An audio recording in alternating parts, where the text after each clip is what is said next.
What up, nerds? My name is Leslie Smith. Welcome back to the Nerdy Narrative, where today I will finally go over my experience using Pango Books. A while back on the channel, I did an unhaul. In it, I talked about using Pango Books to sell those books rather than just trading them in for a discount at my used bookstore. So I did some looking around, and the one that I decided to try was Pango Books, and I asked everyone in that unhaul if they would be interested in seeing a video where I talk about my experience and show how it works. A lot of people said they wanted it, so here you go. I know it took a minute, but we're finally here. So let's see. So I have 1, 2, 3, 4, 5, 6, 7, 8 books here in the stack that I'm going to put on sale Pango today. And what I also did prior to sitting down to making this is I wrote down the titles of all the books that I'm going to put on Pango. I'll look to see how much they were going for used on eBay, Amazon, and Pango, so I could go ahead and have an idea of what people are getting for them, what I could realistically expect to get from them, and also know ahead of time I would be okay with getting those prices. So now that I've got that set, I am ready to start listing some books. What you're seeing is footage from the iOS app, and hopefully the app is similar to what you'll find on a different device. Oh wow, so we go straight into snapping a photo. See my big old cup of coffee there. Alright, so let's clear off my desk here and move my stack of books so that I can get some pictures. Alright, let's see, will that look good on there? Sure, why not? Alright, so let's see here. We'll get one of the cover. Oh, okay, that's nice. You can accept or retake. Scan the barcode on the book cover of your book. Alright. That is so cool. You scan the barcode and it automatically finds the book. Love that. It only had me take one picture. I know that whenever I buy books on eBay or Pango, I will pay more to a seller who gives me more pictures. I want to see the front of the book. I want to see the back of the book. I want to see the end pages, because if I can avoid bent corners, wrinkled pages, stained pages, I'm absolutely going to do so. So I am going to take pictures. I love that it lets you immediately look at the picture and decide if you're happy with it or not. Add another photo.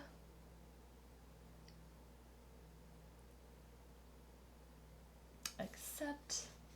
Add another photo.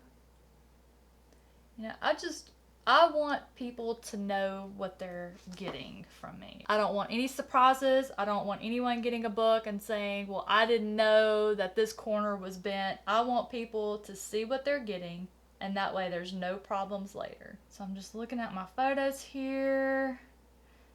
Because I scanned the barcode, it filled in the title, the author, the category. That is so good. It even suggests tags. Format and shipping weight. Well, let's see what this is all about. Format and shipping help. It is important to select the correct weight range of the book, since this is the weight used when generating a shipping label.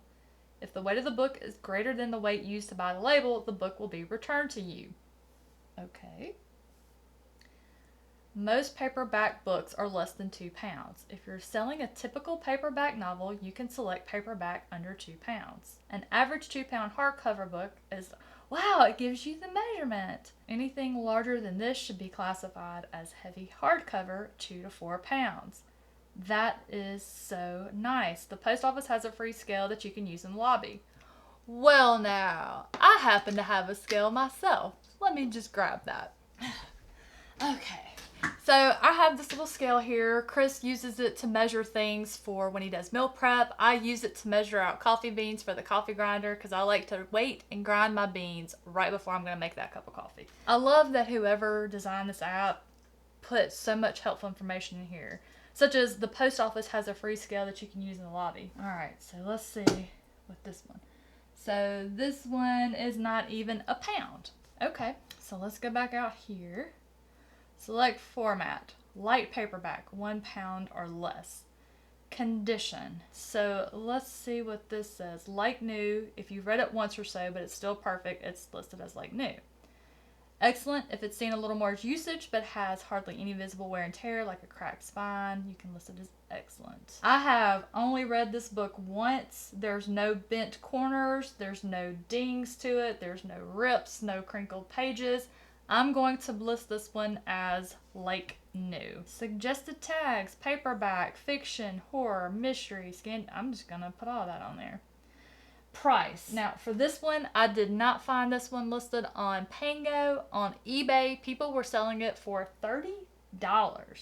I'm not going to go that route. So, retail price is $17.99. My price. A good baseline is 60% off the retail price. Then adjust that number up or down depending on the condition of the book. For example, if the book is in great condition, you can price it closer to 50% or even 40% off retail. That is so nice. Okay, well, I'm just going to pull up a calculator. So since I'm putting this one on here as like new, I'm going to do 50%, so I'm going to sell this sucker for $9. At least that's where I'll start. Automatically calculates what my earnings are going to be. Your earnings are what you receive after Pango Books has deducted a selling fee of either 40 cents for all sales under $2 or 20% of every sale of $2 or more. That is not bad at all, because if I'm able to sell this book for $9, I'm still going to make about what Pango says I should have sold it for in the event that the book was not in like new condition. I find that agreeable, so I'm going to hit list. And there we go. And then, of course, they make it very easy to share this on Facebook, Twitter, Instagram. Okay, that was not bad at all. In my opinion, as someone who is not very tech savvy, they walked me through it. They made it very, very easy. They told me up front what I was going to be responsible for, what I could expect to make, provided that I sell it for what I listed it as. That was really easy. So I just hit make another listing. I'm going to go ahead and get the rest of the stack of books entered into my store on Pango Books. I'll leave a link to my shop in the description box down below, because if this turns out to be something I enjoy and it turns out to be beneficial to me, I'll keep it going. So of course, I would love for you all to shop there if you're interested in any of the books that may show up over the coming months. But let me get the rest of these loaded, and then in a few days I'll check in and let you all know how it's going, if people are looking at the listings, if I've sold any books, do I have to come down in price, and then how the shipping part goes. So I know I said it would be a couple of days before I would pop back in with an update. It's only been a few minutes. I've had time to get all of my books updated onto the shop. I went downstairs, did a couple of things, came back because I got an email that a book is already sold. The email told me I needed to go into the app under my addresses and put in a return address for myself. And once I did that, it would automatically generate a shipping label for me. So I went into the app, I put in my address for the return address, instantly got an email from Pango Books saying, here's your shipping label. Put your book in the smallest shipping box that you can find. Don't use the free post office priority mail because it'll be returned to you. Because if you don't know, if you ship something USPS and it's in a priority mail box, they're going to charge you priority mail shipping no matter what. I save any type of book size box because I do monthly giveaways for my patrons. So I have plenty of boxes to choose from. So all I have to do is box it up, print the label, stick it on there, and drop it in my outgoing mailbox for my mailman to pick up and deliver for me, because it's already weighed, it's got the label, it's paid, it's ready to go. I didn't realize I was not going to even have to go to the post office. This is phenomenal. I'm already a fan. We'll see how the rest of the books go. Time to get this book boxed up and ready to go out into the mail tomorrow, and as soon as I have something else to share on this journey, I'll be back. What's up, guys? It's been about a week since my last update over my experience using Pango Books. The only reason I could see taking your books and trading them in at your used bookstore over using Pango is time. You're instantly going to get your store credit or your discount that day.